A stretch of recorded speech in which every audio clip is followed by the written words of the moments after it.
ce disciple. Alléluia. Donc là où tu es ce matin, je veux te bénir. Je te bénis dans le nom de Jésus. Je te bénis parce que je sais que Dieu est avec toi. Dieu est dans ta maison ce matin. Alléluia. Ce n'est pas ce que nous sommes qui est important, c'est ce que lui, il est. Alléluia. Et je voudrais que tu saches ce matin qu'il est dans ta vie, qu'il est dans ta maison, qu'il est au milieu de nous, et c'est ce qui nous donne la joie, et c'est ce qui nous donne la victoire. Amen. Je vais encore bénir son nom ce matin et lui dire merci pour cette grâce, pour ce privilège qu'il m'accorde ce matin. Alléluia. Moi, vase de terre, de parler de sa part. Seigneur, que toute la gloire te revienne ce matin, dans le nom puissant de Jésus. Amen. Alléluia. Bonjour encore à tous et bienvenue au culte de ce matin. Alors, je vais rapidement nous inviter à ouvrir la parole de Dieu dans le livre de Matthieu 17. Amen. Nous allons lire à partir du verset 24 jusqu'au verset 27, je crois, le dernier verset de ce chapitre 17 du livre de Matthieu. Amen. Alors, je lis la parole de Dieu dans le livre de Matthieu, chapitre 17. Je lis à partir du verset 24. Il est écrit: lorsqu'ils arrivaient à Capernaum, ceux qui percevaient l'impôt annuel s'approchèrent de Pierre et lui dirent: votre maître ne paye-t-il pas l'impôt annuel? Si, dit-il. Quand ils furent rentrés dans la maison, Jésus prit les devants et dit: qu'en penses-tu, Simon? Simon, c'est Pierre, Pierre qui vient de répondre au collecteur d'impôts. Qu'en penses-tu, Simon? Les rois de la terre, de qui perçoivent-ils des taxes ou des impôts? De leurs fils ou des étrangers? Il lui dit: des étrangers. Jésus lui répondit: les fils en sont donc exemptés. Cependant, pour ne pas les choquer, va au lac, jette l'hameçon et tire le premier poisson qui viendra. Ouvre-lui la bouche et tu trouveras de l'argent. Prends-le et donne-le leur pour moi et pour toi. Amen. Amen. Alléluia. Bien-aimés, vous savez, Pierre était un personnage extraordinaire. Il avait réponse à toutes les questions. C'est vraiment extraordinaire. Parfois, il se loupait.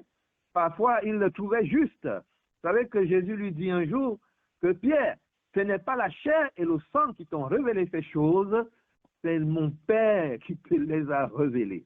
Amen. Voilà que les collecteurs d'impôts, vraiment, c'était le temps de payer les impôts annuels, arrivent là où était Jésus. Amen. Ils arrivent là où Jésus était avec ses disciples. Et au lieu d'aller voir Jésus, ils vont vers Pierre. Ils savaient que Pierre était le bavard du groupe. Et ils vont vers Pierre, ils disent à Pierre: écoute, ton maître ne paye-t-il pas les impôts? Ton maître ne paye-t-il pas les impôts? C'est ce qui est écrit une histoire. Ils arrivent à Capernaum, ceux qui percevaient l'impôt annuel s'approchèrent de Pierre et lui dit: votre maître ne paye-t-il pas l'impôt annuel? Amen. Il ne parle même pas de Pierre ni des autres. Les collecteurs d'impôts viennent tout droit. C'était Jésus qu'ils cherchaient. C'était Jésus la cible. Mais Pierre est bavard. Amen. Pierre répond si. Alléluia. Pierre répond si. Il paye l'impôt. Et quand Pierre retourne à la maison, Pierre se dit: peut-être j'ai fait une gaffe. J'ai parlé trop vite. Je ne connais pas quelle est la position de Jésus. Quelle est l'opinion de Jésus sur cette affaire? Qu'est-ce qu'il nous enseigne sur l'histoire des impôts? Quand il retourne dans la maison, Jésus prend les devants. Alors, Jésus lui dit: Pierre, de qui les rois de la terre, de qui perçoivent-ils les impôts? Pierre lui dit, Jésus lui dit: des fils ou des étrangers? Pierre répond: des étrangers. Et Jésus lui dit: ok, pour ne pas les choquer. Je vais ouvrir une parenthèse. Vous savez que Jésus est roi, n'est-ce pas? Jésus est roi. Alléluia, mais son royaume n'est pas de ce monde. Mais pour ne pas les choquer, va, dit-il à Pierre, au lac, pêche le poisson. Le premier poisson que tu trouveras, ouvre sa bouche et tu trouveras de l'argent, tu payeras les impôts. Amen, pour toi et moi. Bien-aimés, si tout ce que nous possédons vient de Dieu, écoute-moi bien ce matin, si tout ce que nous possédons vient de Dieu, parfois, je dis bien parfois, il nous demande de participer activement au processus de la bénédiction. Amen. Parfois, il nous demande de participer et d'une manière active au processus de la bénédiction. Nous savons que rien n'est impossible à Dieu, n'est-ce pas? Et que tout est grâce. C'est vrai. Mais ici, Jésus dit à Pierre, va. Alléluia. Va au lac. Face à cette situation, il fallait payer. Il lui dit, va au lac, jette l'hameçon et tire, excusez-moi, et tire le premier poisson qui viendra. Ouvre-lui la bouche et tu trouveras de l'argent. Prends-le et donne-le-leur pour moi et pour toi. Pierre devait faire quelque chose pour participer au processus de la bénédiction. Pierre devait fournir un effort. Vous savez, Dieu nous a dit des choses. Dieu nous a promis des choses. Mais il veut que tu fasses quelque chose. Il veut que tu fournisses un effort. Nous allons y arriver. En se levant pour aller au lac et ensuite pêcher ce poisson dans la bouche duquel se trouvait de l'argent, amen, l'argent ici, c'était le signe de la bénédiction. Amen, nous avons tous besoin, n'est-ce pas, d'argent. Nous avons tous besoin, n'est-ce pas, d'argent. Nous avons tous besoin d'être bénis, n'est-ce pas? Et parfois, Jésus utilise aussi ce que tu es déjà capable de faire. Alléluia. Il utilise ce que tu es déjà capable de faire pour te permettre de participer à ta propre bénédiction. Il utilise ce que tu es déjà capable de faire. Pendant que je te parle, réfléchis, je vais étape par étape. Il utilise ce que tu es déjà capable de faire pour te faire participer à ta propre bénédiction. Vous savez que Pierre était un expert de la pêche, n'est-ce pas? Il est un pêcheur très, très expérimenté. Alléluia. Il était très expérimenté. Et Jésus, dans ce domaine-là, pouvait faire confiance à Pierre. Voilà pourquoi Jésus lui dit, va au lac, Pierre. Pour résoudre ce problème, va au lac. Pierre s'est levé et sans trembler. Vous avez vu? Pierre s'est levé et sans trembler parce que c'était son domaine. Donc Jésus a utilisé le domaine dans lequel Pierre pouvait exceller pour le bénir. Dis Amen.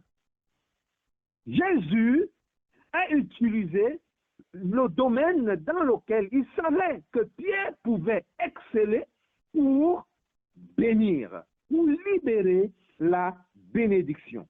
La bénédiction était dans le fruit du travail de Pierre. Donc Pierre, donc bien-aimé, Dieu n'a pas envoyé Pierre comme ça au hasard. Quel que soit ce que Dieu t'a dit, ce message sera peut-être long, il sera peut-être court, je m'arrêterai là. Quel que soit ce que Dieu t'a dit, quel que soit ce que Dieu t'a promis, tu dois savoir qu'avec Dieu, rien ne se fait au hasard. Bien-aimé, apprends à connaître ton Dieu. Dieu ne fait pas les choses au hasard. Parfois, ta bénédiction est là, tu passes tout simplement à côté parce que tu ne le connais pas. Parce que tu ne sais pas comment il fonctionne. Tu as la bénédiction entre tes mains. Tu as la bénédiction en toi.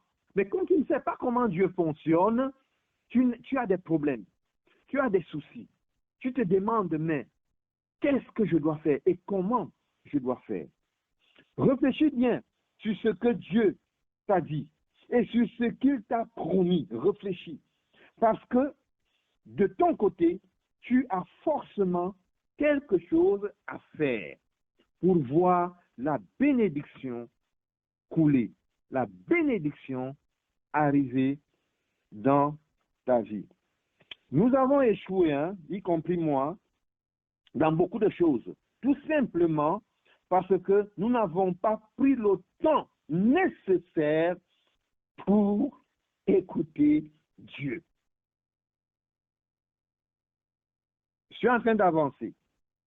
Il y a d'abord que Dieu utilise ce qui est déjà en toi, ce qu'il t'a déjà donné, ce que tu es capable de faire. Parfois, il utilise ces choses-là pour te bénir. Et toi, tu es là, tu t'embrouilles. Parce que tu ne connais pas comment Dieu fonctionne. Tu ne connais pas comment Dieu fonctionne. Jésus dit à Pierre, va au lac, jette l'hameçon et tire le premier poisson qui viendra. Ouvre-lui la bouche et tu trouveras de l'argent. Bien-aimé, avec une telle précision, écoutez-moi, avec une telle précision, il faut vraiment être très intelligent pour échouer.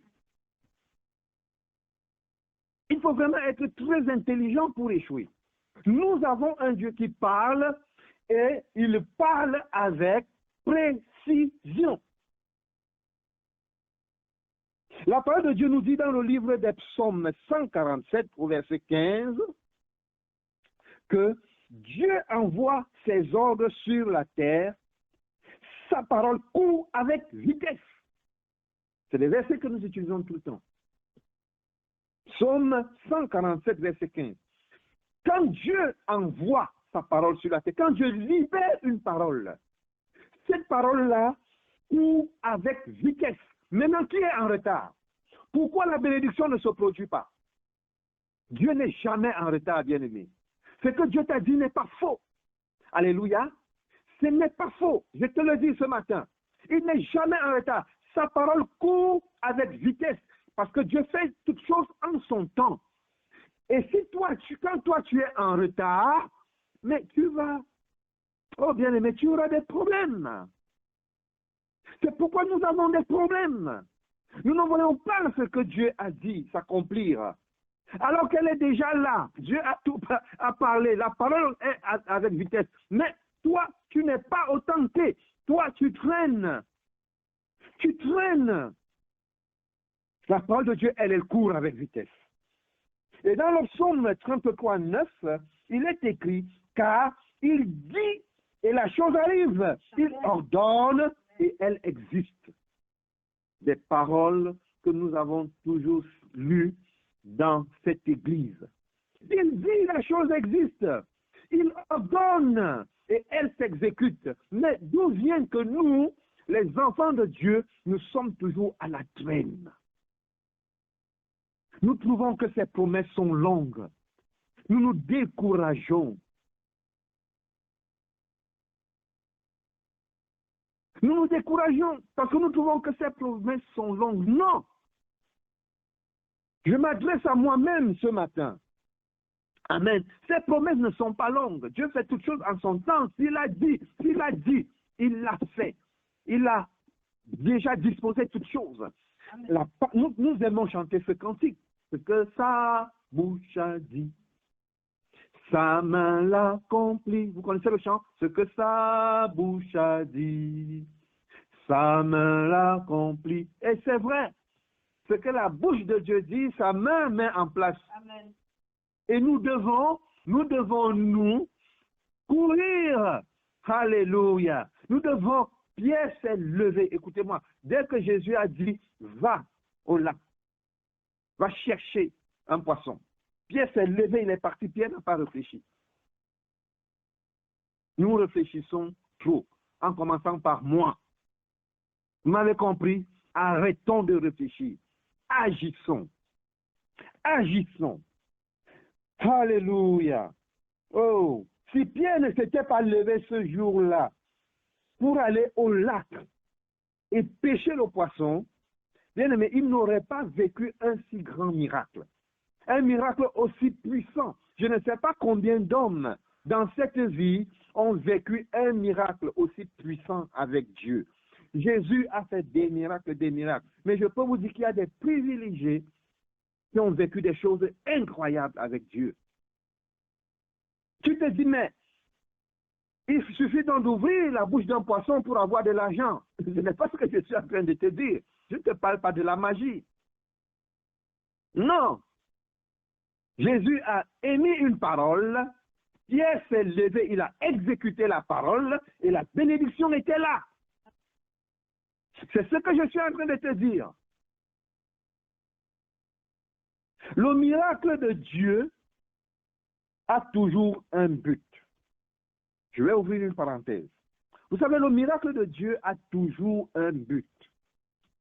Et Jésus ici ne veut pas blaguer Pierre, comme disent certains. Il ne veut pas blaguer Pierre, il ne veut pas blaguer Pierre, en lui montrant qu'il est puissant. Non, ce n'était pas le but de ce miracle. Et ça ne doit pas être l'attitude des serviteurs de Dieu. Le but de ce miracle était de payer les impôts. Point. Amen. Alléluia. Donc Dieu opère un miracle pour un but précis. Amen. Alléluia. J'espère que tu me suis ce matin. Dieu opère un miracle pour un but précis. Ici, il y avait un problème. Et pour résoudre ce problème, il fallait faire un miracle. Je vois les serviteurs de Dieu qui jouent avec la puissance de Dieu. Qui jouent avec la puissance de Dieu. Et les chrétiens aiment ça. Non. Jésus ne faisait pas les choses pour épater quelqu'un. Jamais. Il le faisait connaissant notre Dieu. Amen. Nous courons trop derrière les miracles et derrière les gens qui font n'importe quoi. Nous aimons ça. Mais non. Dieu ne fait pas, Jésus ne fait pas un miracle pour amuser la galerie ou pour épater quelqu'un. Non. Jésus fait le miracle pour te bénir. Pour te bénir. Pour une situation précise. Les miracles sont à nous. Les miracles de Dieu nous sont réservés. Oui. Notre Dieu est miraculeux. Mais ce n'est pas miracle pour miracle, ce n'est pas miracle pour jouer. Pierre a dit, si, nous payons l'impôt. Et c'est normal. Vous savez que nous sommes des citoyens, quand vous êtes citoyen dans un pays où vous êtes étranger, Jésus dit, n'est-ce pas, ce sont les étrangers qui payent. Voilà. Pierre a eu cette révélation, il dit à Jésus, ce sont les étrangers qui payent. Jésus a dit oui, mais pour ne pas les choquer. Oui, nous devons respecter les règles quand nous sommes dans une société, quand nous sommes dans un pays étranger. La Bible dit que nous sommes étrangers dans ce monde. Hein. J'ouvre une parenthèse. Nous sommes étrangers dans ce monde et nous devons respecter les règles du jeu. Amen. Et il fallait, donc il y avait urgence, il fallait payer les impôts. Les collecteurs d'impôts étaient à la porte. Et Jésus n'a pas fait le miracle pour détruire, pour déstabiliser, pour embrouiller les collecteurs d'impôts. Non. Il a fait un miracle pour le but précis, respecter et payer l'impôt. Donc ne fais pas des choses et tu demandes le miracle de Dieu. Ça ne marchera pas. Amen. Et ne courez pas derrière les miracles. Alléluia. Parce que le miracle est à toi. Oh, le miracle est pour toi. Tu dois vivre en permanence dans le miracle. Parce que Jésus est avec toi. Alléluia. Parce que Jésus est pour toi. Parce que Jésus fonctionne avec toi. Bien, faisons attention. Donc, je suis en train de te dire ce matin que tu as forcément quelque chose en toi. Quelque chose que Dieu t'a donné, quelque chose que Dieu a mis en toi pour que tu sois béni. Que ça soit naturel, que ça soit les dons spirituels, c'est Dieu qui a mis en toi ce don pour que tu sois béni. Amen. N'est-ce pas, la Bible dit dans Proverbe, je crois, Proverbe, qu'est-ce qu'il dit dans Proverbe 18, 16? Nous allons le lire, Proverbe 18, 16. Je vais le lire rapidement, Proverbe 18, 16, que vous connaissez très bien, n'est-ce pas? Voilà.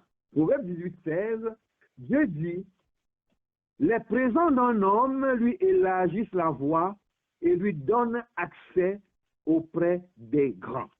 Voilà. Voilà ce que Dieu a dit dans sa parole. Il dit que le don d'un homme, alléluia, le don d'un homme lui élargit la voie et lui donne accès auprès des grands. Ce que Dieu a mis en toi, qu'elle soit naturelle, qu'elle soit spirituelle, vraiment, c'est pour t'élargir la voie. Et c'est pour te donner accès auprès des grands. Donc, le don naturel ou spirituel que Dieu a mis en toi a pour but de te bénir. C'est avec ce don-là que Dieu va te bénir. Que tu sois cuisinier, écoute-moi bien, que tu sois restaurateur, que tu aies un restaurant, que tu sois chef d'entreprise, pasteur, prophète et autres, le don que Dieu t'a donné, c'est à t'élargir la voie et à te faire asseoir. Donc, ton Dieu veut que tu sois grand. Ton Dieu veut que tu sois puissant. Mais qu'est-ce que nous devons faire, bien-aimés? Qu'est-ce que nous devons faire? Premièrement, quittons la compagnie des hommes obscurs. Ouvrons nos Bibles dans le livre des Proverbes 22 au verset 29. Voilà. Quand on a dit tout ça, nous devons savoir qu'est-ce que nous devons faire, comment nous devons nous comporter pour que le don que Dieu a mis en nous nous élargisse la voie et nous amène en hauteur. Alléluia. Oh bien-aimés, ouvrons nos Bibles. J'ai dit Proverbe 22, 29. Proverbe 22, 29. La Bible dit, si tu vois un homme, écoute-moi bien, si tu vois un homme habile dans son travail, donc si tu vois un homme qui excelle, si tu vois un homme qui réussit dans son travail, il se tient auprès des rois. Il ne se tient pas auprès des hommes obscurs. Vous avez compris? Qui est l'homme obscur? Bien-aimé, donc la première chose que tu dois faire, arrête de marcher avec les hommes obscurs. Amen. Les hommes obscurs vont te tirer vers le bas. Les hommes obscurs vont te tirer dans la boue. Les hommes obscurs vont te tirer dans l'échec. Quel que soit le don que Dieu t'a donné, si tu marches et si tu t'arrêtes avec les hommes obscurs, tu vas échouer. Tu vas échouer. Donc, bien-aimé, premier conseil que je te donne ce matin, c'est de quitter la compagnie des hommes obscurs, mais de faire quoi? De te tenir auprès du roi. Alléluia. Amen. Jésus est le roi des rois. La Bible dit que si tu vois quelqu'un qui est habile, qui réussit dans son travail, il se tient auprès des rois. Mais regarde, que tu as la grâce d'être le fils de qui? De celui qui est le roi des rois. Je ne sais pas si tu me saisis ce matin. Toi, tu appartiens au roi des rois. Tiens-toi dans sa présence. Reste avec lui. Reste avec lui. Si tu veux réussir dans tes entreprises, tiens-toi près du roi. Amen. Je me répète, des rois, qui est le Seigneur de tous. Tiens-toi auprès de lui, parce que c'est auprès de lui que tu vas grandir. C'est auprès de lui que tu vas réussir. Tout ce que Dieu veut, c'est que tu sois béni. Il y a eu un problème d'impôt. Les collecteurs d'impôts ont débarqué. Mais ce jour-là, Pierre était en présence de qui? Quand Pierre leur dit, si nous payons les impôts, si Jésus n'était pas là, comment Pierre devait faire pour payer l'impôt? Dites-moi, Pierre ne pouvait pas payer l'impôt. Mais Pierre, la grâce qu'il a eue, et c'est la grâce que nous avons, Pierre était auprès de qui? Il était auprès du roi des rois. Et le Seigneur a dit à Pierre exactement ce qu'il devait faire. La deuxième chose que tu dois faire, bien-aimé, la deuxième chose, bien-aimé, avant la deuxième chose, vraiment, aimons sa présence. Recherchons, cherche. Si tu as quitté la présence de Dieu, sache que si tu n'es pas dans sa présence, si tu ne cherches pas sa présence, si tu ne vis pas avec Jésus, si tu l'as mis dehors, si tu l'as oublié, ça va être compliqué. Quel que soit le don que tu as, ça va être compliqué. Les gens te verront, ils vont dire, oh, ce don a un don puissant, il a un don terrible. Mais si Jésus n'est plus là, si toi tu n'es plus, Jésus lui est toujours là, si toi tu n'es plus avec Jésus, ça va être compliqué pour toi. Ça va être compliqué pour nous. Nous n'échouons pas parce que nous n'avons pas de dons. Nous avons des dons et nous savons faire beaucoup de choses. Mais bien aimés, quitte la compagnie des hommes obscurs et recherche la compagnie du roi des rois. Amen. Alléluia. Deuxième chose. Et quand tu as trouvé la compagnie du roi des rois, quand tu entres dans sa présence, amen, la deuxième chose que tu dois faire se trouve dans Ecclésiaste 8, versets 1 à 4. Nous allons lire Ecclésiaste 8, versets 1 à 4.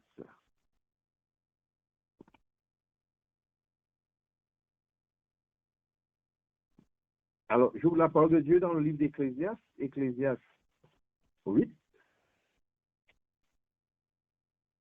Je lis la parole de Dieu. Deuxième chose que nous devons faire, Ecclésiaste 8. Je lis à partir du verset 1. Qui est comme le sage et qui connaît l'explication des choses? Bien-aimé, lis bien ce verset. Qui est comme le sage et qui connaît l'explication des choses? La sagesse d'un homme fait briller son visage et la sévérité de sa face est changée. Je te dis, observe les ordres du roi, et cela à cause du serment fait à Dieu. Ne te hâte pas de t'éloigner de lui et ne te précipite pas dans une chose mauvaise, car il peut faire tout ce qui lui plaît, parce que la parole du roi est puissante et qui lui dira que fais-tu. Amen.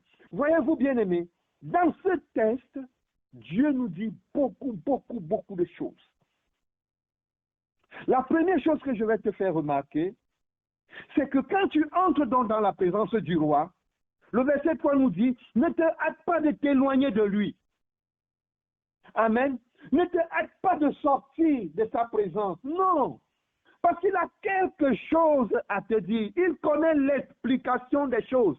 Ton don ne suffit pas. Ton don ne suffit pas. Ce que tu sais faire ne suffit pas. Tu as besoin du roi pour qu'il t'explique comment tu dois faire. La sagesse se trouve auprès de lui.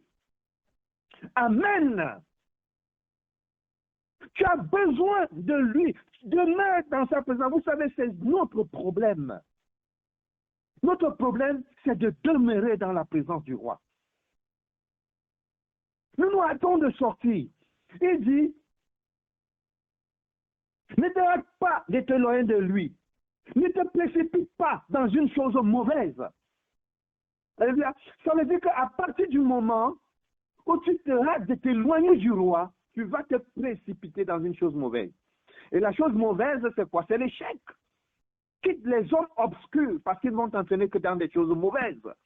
Tu te laisses de quitter la présence du roi pour aller retrouver des hommes obscurs. Ils vont t'entraîner dans des choses mauvaises.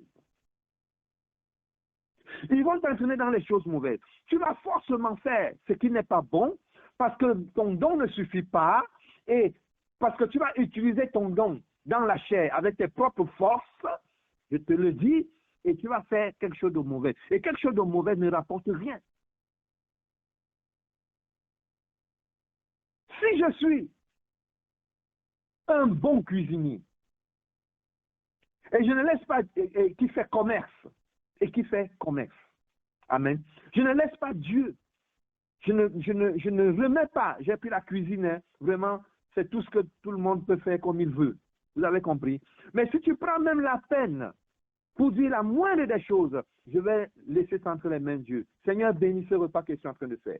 Seigneur, donne-moi quelque chose de plus. Alléluia. 2 personnes vont faire le même repas. Tu auras ton repas, aura quelque chose de plus quand on va le goûter. Amen. C'est ça. 2 personnes vont faire la même chose. Un marche avec les hommes obscurs, l'autre marche auprès du roi. Il demeure dans la présence du roi. Le résultat ne sera pas le même. Amen. Et si même tu as réussi dans ce que tu as fait, en te précipitant dans les mauvaises choses, je peux te dire que tu ne seras pas béni. Parce que, oh, bien-aimé, la Bible dit que la parole du roi est puissante. C'est la parole du roi qui donne la puissance au don qu'il t'a donné. Oh, la parole du roi rend dynamique le don qu'il t'a donné. La Bible dit, ne te rate pas de t'éloigner de lui, ne persiste pas dans les mauvaises choses, car il peut faire tout ce qu'il lui plaît. Parce que la parole du roi est puissante. La parole du roi est puissante. Et qui lui dira qu'est-ce que tu fais. Si, je passe à la troisième chose. Pourquoi tu dois demeurer dans sa présence? Non. Parce que tu as besoin d'écouter sa parole. Tu as besoin d'écouter sa voix. Alléluia. Même si tu as le don, je le dis, le don ne suffit pas. Tu as besoin d'écouter sa voix. Tu as besoin d'entendre ce qu'il va te dire. Pierre était expert à la pêche. Vous connaissez l'histoire. Quand il dit à Pierre, le pasteur nous a lu cette histoire dans Jean 21, n'est-ce pas? Il dit à Pierre, oh, les enfants, avez-vous faim, avez-vous mangé? Oh, les gars, ils avaient faim. Ils n'avaient pas mangé. Jésus leur dit, jetez vos filets à droite. Les experts à la pêche, Jésus leur dit, jetez dans vos filets à droite. Ils ont jeté à droite ou à gauche. Ils ont jeté et la bénédiction était grande. Donc ton don ne suffit pas. Je répète, ton don ne suffit pas. Tu as besoin que le roi te parle. Bien-aimé, recherche sa parole. Recherche qu'il te parle. Ne te précipite pas d'aller, de quitter sa présence. Il faut qu'il te parle. Sa parole est puissante. Je me répète, elle est puissante pour dynamiquer, pour te rendre puissant, pour dynamiquer le don qui est en toi, pour te permettre de réussir dans ce que tu fais. Notre problème, voilà, le voilà. Nous avons les dons. Nous savons faire beaucoup de choses. Mais nous ne prenons pas la peine de demeurer dans sa présence pour l'écouter, pour recevoir une parole, cette parole puissante qui va faire la différence, Que Dieu m'aide ce matin à mettre cette parole en pratique. Que Dieu nous aide, chacun d'entre nous ce matin, à rechercher sa face et à écouter. Bien-aimé, c'est l'exercice le plus compliqué. Oh, je vous le dis, je suis chrétien depuis des années. L'exercice le plus compliqué, c'est d'écouter la voix de Dieu. Pourquoi? Parce que il y a beaucoup de choses dans la vie d'un homme. Je vais faire ça. Souvenez-vous de Marthe. Marthe devait faire ça. Et elle se plaint que Marie ne l'aide pas. Jésus a dit quoi? Jésus dit à Marthe que Marie, qui te préoccupe de beaucoup de choses, Marie a choisi la bonne part. Marie a choisi la bonne part parce qu'elle était assise au pied du maître et parce qu'elle écoutait. Bien-aimé, C'est très important. Nous avons un grand problème dans notre christianisme d'aujourd'hui, c'est un problème d'écoute. J'ai remarqué dans la Bible que tous ceux qui ont fait des grandes choses avec Dieu ont reçu une parole. Et je me suis rendu compte, une parole directement qui venait de Dieu. Et je me suis rendu compte dans ma vie chrétienne que Dieu ne parle pas comme ça. Il parle, mais il ne parle pas au hasard. Bien-aimé, si tu ne prends pas le temps de l'écouter, et chaque fois que j'ai pris le temps de l'écouter, je peux vous dire que j'ai fait quelque chose de merveilleux. Chaque fois que j'ai pris le temps de l'écouter, je peux vous dire que j'ai fait quelque chose de merveilleux. L'ennemi le sait et il joue avec ton âme. Tu as beaucoup de choses à faire et tu es là-bas, et tu es là-bas, et tu veux faire ceci demain, tu veux faire cela, tu fais tes programmes comme tu veux, mais le roi est là. Alors que sa parole est là, elle est puissante. Il veut tout simplement te dire comment toi tu dois faire dans ton travail pour être béni. Comment tu dois faire dans ton entreprise pour être béni. Comment tu dois faire dans ton ministère pour être béni. Et quand tu es sur le terrain de l'action, quand il te dit fais, j'ai dit parfois, parce que parfois c'est la grâce, tac, il te le donne. Mais généralement, bien aimé, généralement, quand il te dit va, fais, et tu ne réfléchis pas, tu vas. Parce que Pierre pouvait se dire, depuis quand il y a l'argent dans la bouche d'un poisson? Moi, je suis pêcheur de poissons, j'ai pêché depuis des années, je n'ai jamais vu l'argent dans la bouche du poisson. Pour avoir de l'argent, je dois vendre le poisson. Mais comment tu me dis que va tirer et il y aura l'argent dans la bouche du poisson? C'est ça la dimension du miracle. Alléluia. Dans ce que tu sais faire, il y a une dimension là du miracle. Mais cette dimension est dans la parole de Dieu. Tu n'es pas puissant. C'est la parole de Dieu qui est puissante. C'est la parole de Dieu qui te rend puissant. Parfois, on croit que que non. C'est la puissance est dans la parole de Dieu. C'est la parole de Dieu qui te rend puissant. Tu fais la coiffure. Tu coiffes les dames. Alléluia.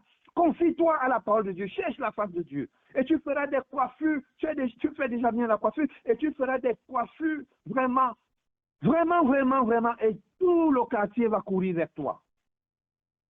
Amen. Parce que la parole de Dieu bénit ce que tu fais. Parce que la parole de Dieu rend puissant ce que tu fais. Parce que la parole de Dieu te permet d'exceller. La parole de Dieu te permet de faire quelque chose d'extraordinaire. La parole de Dieu met un plus dans ce que tu sais faire. Dieu t'a donné. Mais Dieu veut que tu demeures dans sa présence et que tu écoutes. Et que tu écoutes.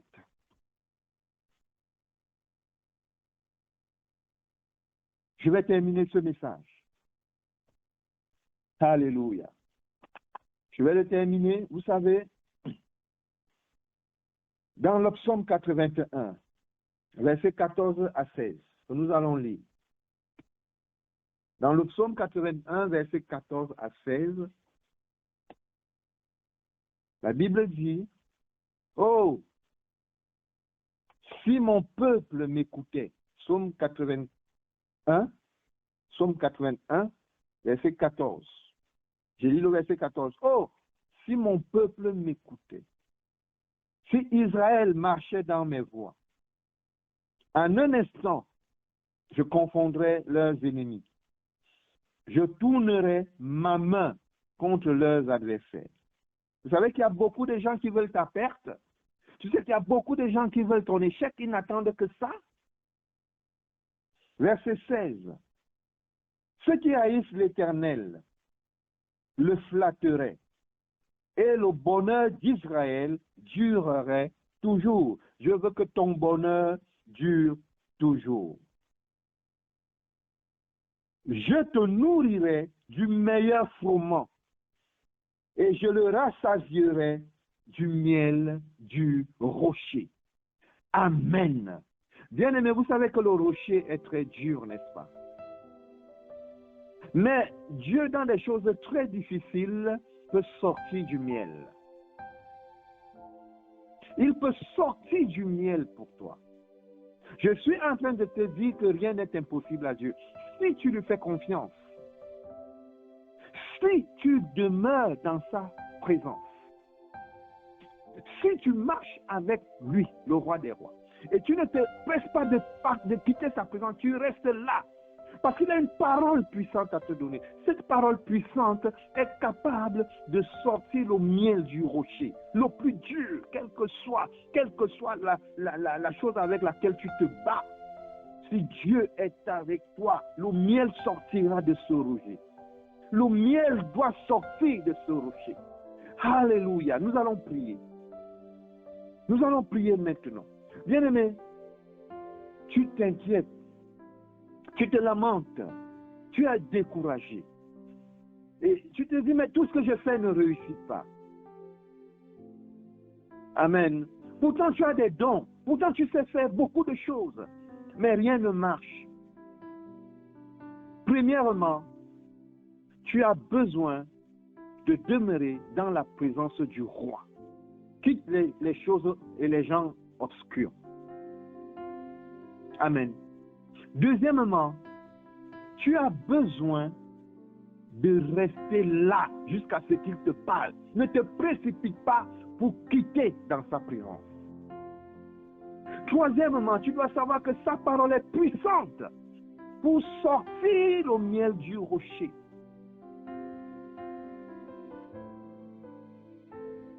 Et que le miel te soit donné ce matin. Vous savez, le miel, c'est quelque chose de doux. C'est quelque chose d'agréable. Il dit, il va te nourrir du meilleur froment du pays.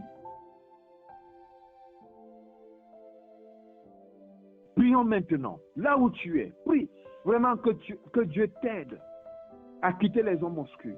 Que Dieu t'aide à aimer sa présence. Que Dieu t'aide à écouter, à être patient quand tu es dans sa présence. Pour écouter, prie et lève ta voix et prie. Peut-être qu'il te reste une seule chose, c'est l'écoute. Toi, tu aimes sa présence. Peut-être qu'il te reste une seule chose, c'est la patience. Tu n'as pas de patience. Dis, Seigneur, donne-moi la patience quand j'entre dans ta présence. Jusqu'à ce que tu me parles. Parce que la sagesse est auprès de toi. Prie, prie vraiment. Remets vraiment tout ce que tu fais au Seigneur ce matin. Dis-lui, Seigneur, comme tu l'as fait avec Pierre, tu as parlé, tu as libéré une parole parce qu'il y avait un problème à résoudre. Il y avait un problème à résoudre, payer les impôts. Seigneur, et tu as opéré le miracle. Pierre a entendu ta voix quand tu lui dis, va au lac, jette la meçon, tire le premier poisson qui viendra, ouvre sa bouche et tu trouveras de l'argent. Seigneur, fais-moi grâce ce matin. Aide-moi à te faire confiance. La Bible dit que ta parole court avec vitesse. Aide-moi à courir au rythme de ta parole. À être obéissant, à ne pas différer quand tu me demandes de faire quelque chose. Parce que c'est sur le terrain que la bénédiction se trouve. Seigneur, si Pierre n'était pas allé au lac, s'il n'était pas allé faire ce que tu as dit, il ne pouvait pas trouver la bénédiction. Il ne pouvait pas vivre ce miracle. Seigneur, merci pour la grâce que tu me fais ce matin. Merci pour la grâce que tu me fais ce matin. Seigneur, fais-moi grâce, oh Jésus, afin que le don que tu as mis en moi puisse m'élargir la voie et me faire asseoir au milieu des grands. Seigneur, au milieu des grands, et tu es le premier grand dans ma vie. Seigneur, tu es la première personne auprès de qui je voudrais m'asseoir. La première personne auprès de qui je voudrais m'asseoir, c'est toi, Seigneur, le roi des rois. Parce que tu as dit que si tu trouves quelqu'un habile dans son travail, il ne s'assoit pas avec des hommes obscurs, il s'assoit auprès des rois. Seigneur, donne-moi cette patience. Seigneur, parle-moi encore ce matin. Seigneur, je veux savoir comment faire, comment procéder avec le don que tu m'as donné.